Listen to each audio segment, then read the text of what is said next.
بسم اللہ الرحمن الرحیم۔ نحمده ونصلي على رسوله الكريم، اما بعد فاعوذ باللہ من الشیطان الرجیم، بسم اللہ الرحمن الرحیم۔ سورہ فاتحہ یہ مکی صورت ہے جس میں 7 آیتیں ہیں۔ سورہ فاتحہ کے فضائل اور تھوڑے سے اس کے فضائل اور جو اس کی خصوصیات ہیں اس کا تذکرہ کرتا ہوں۔ سورہ فاتحہ کو قرآن حکیم میں بہت سی خصوصیات حاصل ہیں۔ سب سے بڑی بات، قرآن اسی سے شروع ہوتا ہے، نماز اسی سے شروع ہوتی ہے، اور نزول کے اعتبار سے، نازل ہونے کے اعتبار سے بھی سب سے پہلی سورت جو مکمل طور پر نازل ہوئی یہی سورت تھی۔ سورہ اقرا، سورہ مزمل اور مدثر کی چند آیات اس سے پہلے نازل ہو چکی تھی، لیکن مکمل جو سورت نازل ہوئی ہے وہ سب سے پہلے سورہ فاتحہ ہی نازل ہوئی ہے۔ اس وجہ سے بعض دفعہ یہ پوچھا جاتا ہے کہ سب سے پہلی سورت کون سی نازل ہوئی ہے، تو جب یہ کہا جاتا ہے نا کہ سب سے پہلے سورہ فاتحہ نازل ہوئی ہے تو اس کا مطلب یہی ہے کہ مکمل سورت جو سب سے پہلے نازل ہوئی وہ سورہ فاتحہ نازل ہوئی ہے۔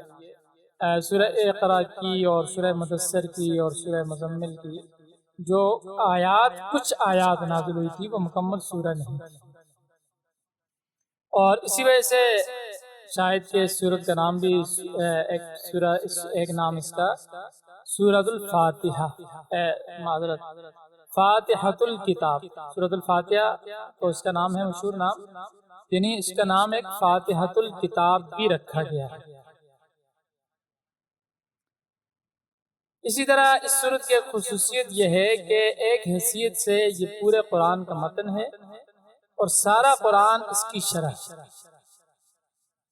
یعنی آپ یہ سمجھیں، انشاءاللہ آگے سورہ فاتحہ کی تشریح آئے گی جس میں یہ بات واضح ہو جائے گی۔ اس طرح آپ یہ سمجھیں کہ یہ پوری سورہ یعنی متن ہے، خلاصہ ہے، اور سارا قرآن اس کی شرح ہے۔ اور اسی طرح اس سورت کے بارے میں رسول کریم صلی اللہ علیہ وسلم نے فرمایا کہ قسم ہے اس ذات کی جس کے قبضہ میں میری جان ہے، سورہ فاتحہ کی مثال اور نظیر نہ تورات میں نازل ہوئی، نہ انجیل میں اور نہ زبور میں، اور نہ خود قرآن کریم میں کوئی دوسری سورت اس کے برابر ہے، اس کے مثل۔ اور آپ صلی اللہ علیہ وسلم نے یہ بھی فرمایا کہ سورہ فاتحہ ہر بیماری کی شفا ہے، یعنی آپ کو کوئی بھی بیماری ہے آپ پورے یقین کے ساتھ سورہ فاتحہ پڑھیں، پانی پر دم کر کے پئیں، یہ ویسے سورہ فاتحہ پڑھیں، انشاءاللہ اللہ تبارک و تعالی آپ کو شفا عطا فرمائیں گے۔ اسی وجہ سے سورہ فاتحہ کے ایک نام حدیث کے اندر سورہ شفا، سورہ شفا بھی آیا۔ اور ایک روایت میں یہ بھی آتا ہے کہ رسول صلی اللہ علیہ وسلم نے فرمایا کہ قرآن کریم کی سب سورتوں میں عظیم ترین سورت جو ہے وہ الحمدللہ رب العالمین۔ یہ چند تھوڑے سے مختصر سے سورہ فاتحہ کے فضائل اور اس کی خصوصیات کی۔ جب ہم شروع کرتے ہیں تو بسم اللہ الرحمن الرحیم سے شروع کرتے ہیں۔ اب یہ بات بھی یاد رکھیں کہ بسم اللہ الرحمن الرحیم یہ بھی قرآن کی ایک آیت ہے۔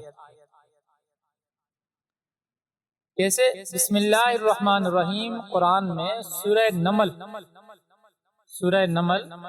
جو سورہ ہے اس کا جز ہے، اور اسی طرح اس بات پر بھی سب کا اتفاق ہے کہ سوائے سورہ توبہ کے ہر سورت کے شروع میں بسم اللہ لکھی جاتی ہے۔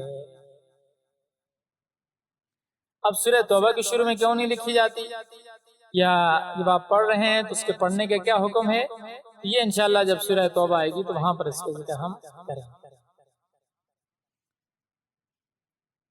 اللہ تبارک و تعالی نے تلاوت قرآن اور ہر اہم کام کو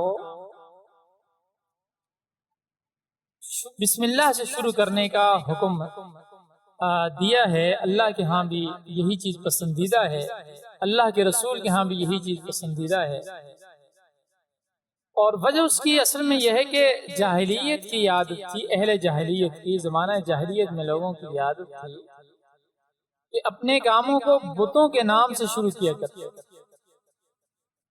اس جاہلیت کی رسم کو مٹانے کے لیے قرآن کی سب سے پہلی آیت جبرائیل امین لے کر آئے، اس میں قرآن کو اللہ کے نام سے شروع کرنے کا حکم دیا گیا اور فرمایا اقرأ بسم ربک، پڑھیے اپنے رب کے نام سے۔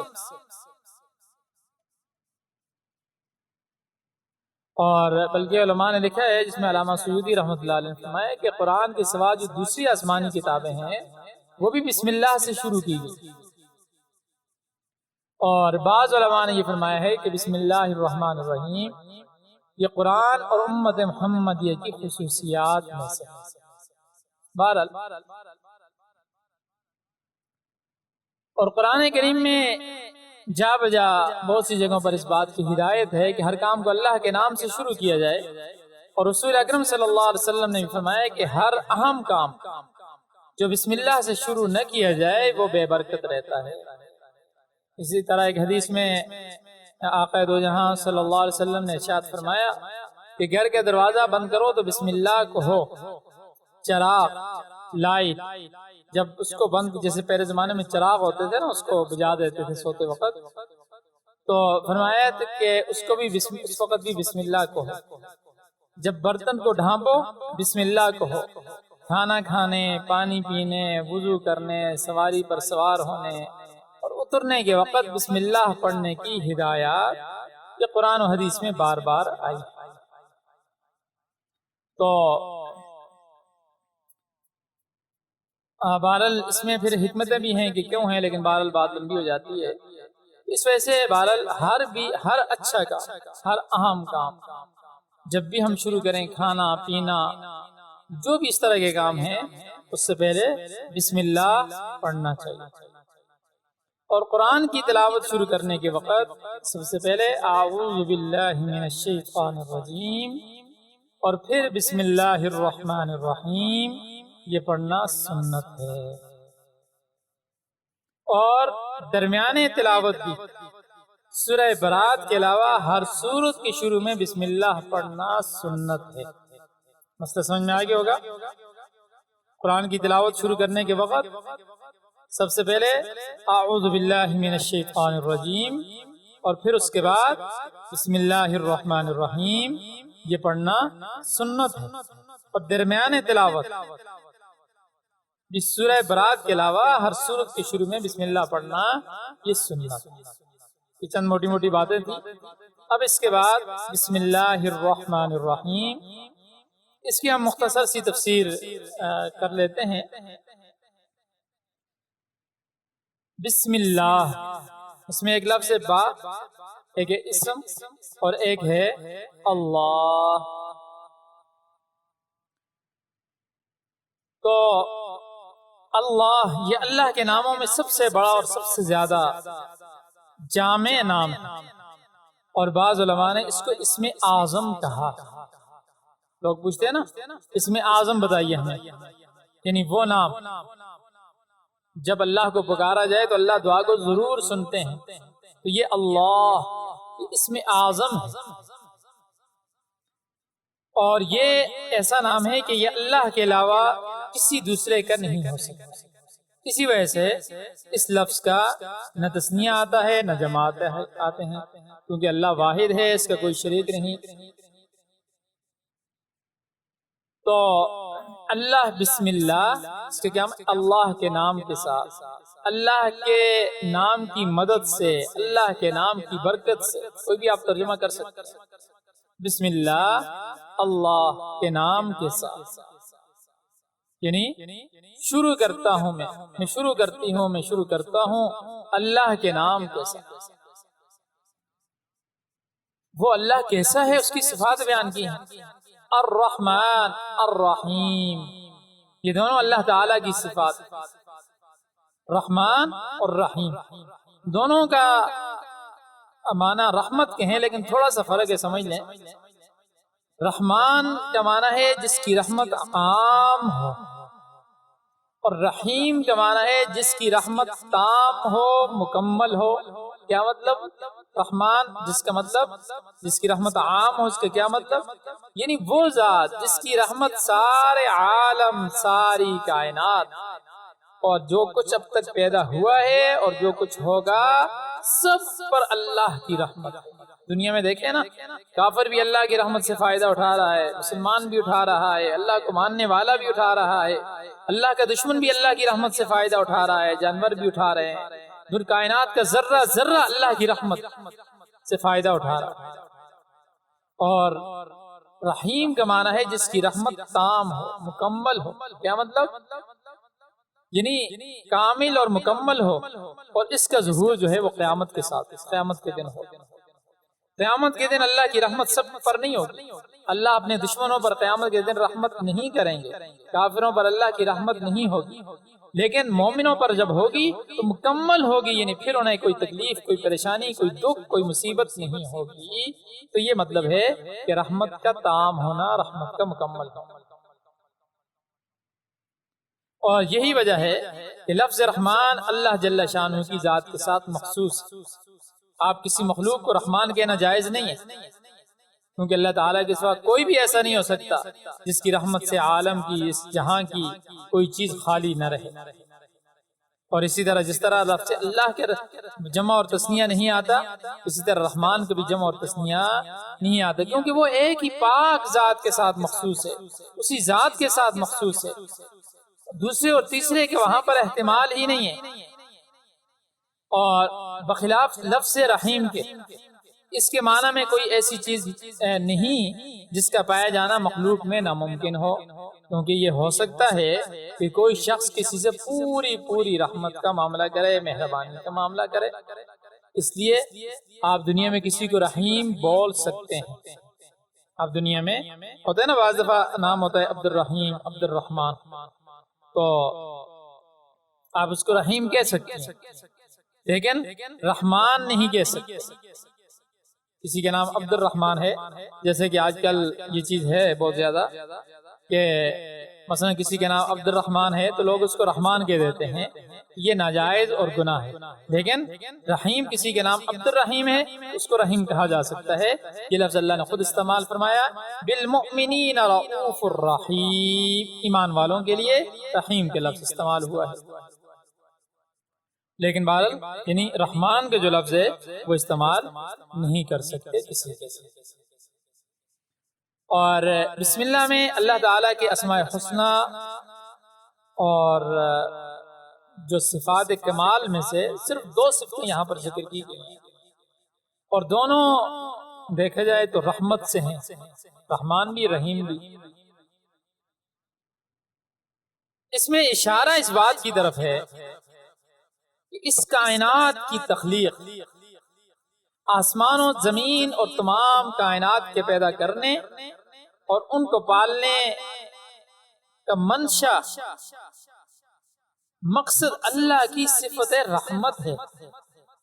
نہ اللہ کو ان چیزوں کی خود کوئی ضرورت تھی، نہ کوئی دوسرا ان چیزوں کے پیدا کرنے پر مجبور کرنے والا تھا، صرف اللہ تبارک و تعالیٰ کے رحمت کے تقاضے سے یہ ساری چیزیں وجود میں آئی ہیں۔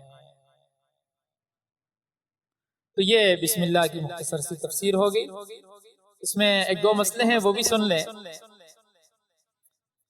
وہ دیکھیں، تعوذ کے معنی ہوتا ہے اعوذ باللہ من الشیطان الرجیم۔ قرآن میں اللہ تبارک و تعالیٰ نے ارشاد فرمایا، فَإِذَا قَرَأْتَ الْقُرْآنَ فَاسْتَعِذْ بِاللَّهِ مِنَ الشَّيْطَانِ الرَّجِيمِ، جب تم قرآن کی تلاوت کرو تو اللہ سے پناہ مانگو شیطان مردود کے شر سے۔ اس وجہ سے قرآن کریم سے پہلے تعوذ یعنی اعوذ باللہ پڑھنا یہ پوری امت کے اس بات کا اجماع ہے کہ یہ سنت، چاہے یہ تلاوت نماز کے اندر ہو یا نماز سے باہر ہو۔ اور اسی طرح تعوذ جو ہے یعنی اعوذ باللہ پڑھنا، یہ تلاوت قرآن کے ساتھ مخصوص ہے۔ تلاوت کے علاوہ دوسرے کاموں کے شروع میں صرف بسم اللہ پڑھی جائے گی، تعوذ پڑھنا یہ مسنون نہیں ہے۔ اور اسی طرح یہ بھی ایک مسئلہ ہے کہ جب قرآن کی تلاوت کی جائے تو اس وقت اعوذ باللہ اور بسم اللہ دونوں پڑھی جائیں، اور درمیان تلاوت میں جب ایک سورت ختم ہوگا دوسری سورت شروع ہو تو سورہ برات کے علاوہ ہر سورت کے شروع میں بسم اللہ پڑھی جائے، اعوذ باللہ نہیں۔ اور سورہ برات اگر درمیان تلاوت میں آ جائے تو اس پر بسم اللہ نہ پڑھے، اور اگر قرآن کی تلاوت سورہ برات ہی سے شروع کر رہا ہے تو پھر اس صورت میں اس کے شروع میں اعوذ باللہ اور بسم اللہ دونوں پڑھنا چاہیے۔ اسی طرح ایک مسئلہ یہ بھی سن لیں کہ نماز کی پہلی رکعت کے شروع میں اعوذ باللہ کے بعد بسم اللہ پڑھنا یہ مسنون ہے۔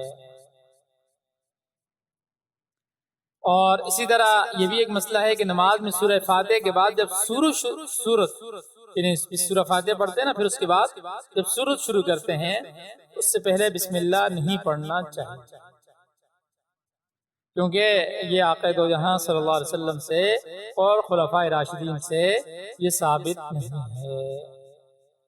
تو آج ہم نے جو کیا ہے وہ سورہ فاتحہ کے کچھ تھوڑے سے فضائل، اور پھر اس کے بعد بسم اللہ الرحمن الرحیم کی مختصر سی تفسیر اور اس کے جو مسائل تھے وہ ہم نے بیان کیے ہیں۔ اس میں کوئی بھی ایسی بات ہو آپ اس کو ضرور پوچھیں، انشاءاللہ اس کی وضاحت کی جائے گی۔ ہمارا مقصد سمجھنا اور سمجھانا ہے، تو سمجھنا کی نیت اگر ہے تو پھر اس کے لیے سوال ضروری ہیں، جتنا ہم پوچھیں گی جتنا ہم اس کو پوچھنے کی کوشش ہوگی، یہ نہیں کہ اب شرم کی وجہ سے یہ چلو یار سمجھ نہیں چھوڑ دو، پوچھنے کی ضرورت ہی نہیں ہے، نہیں، سمجھنے کا مقصد ہے وقت دینا ہے، تو پھر اس کو سیکھنے کی کوشش کریں، اور سیکھنے کے لیے کوئی بھی بات آپ کو سمجھ میں نہ آئے آپ ضرور پوچھیں، انشاءاللہ اس کی وضاحت کی جائے گی، اس کو سمجھایا جائے گا۔ تو آج کے لیے اتنا ہے، انشاءاللہ کل ہم اگلی کلاس میں سورہ فاتحہ انشاءاللہ ہم شروع کریں گے، اس کی پہلی آیت انشاءاللہ۔ اللہ تبارک و تعالیٰ سے دعا ہے اللہ تبارک و تعالیٰ ہمیں صحیح پڑھنے، سمجھنے، سمجھانے اور اس پر صحیح عمل کرنے کی توفیق عطا فرمائیں، آمین۔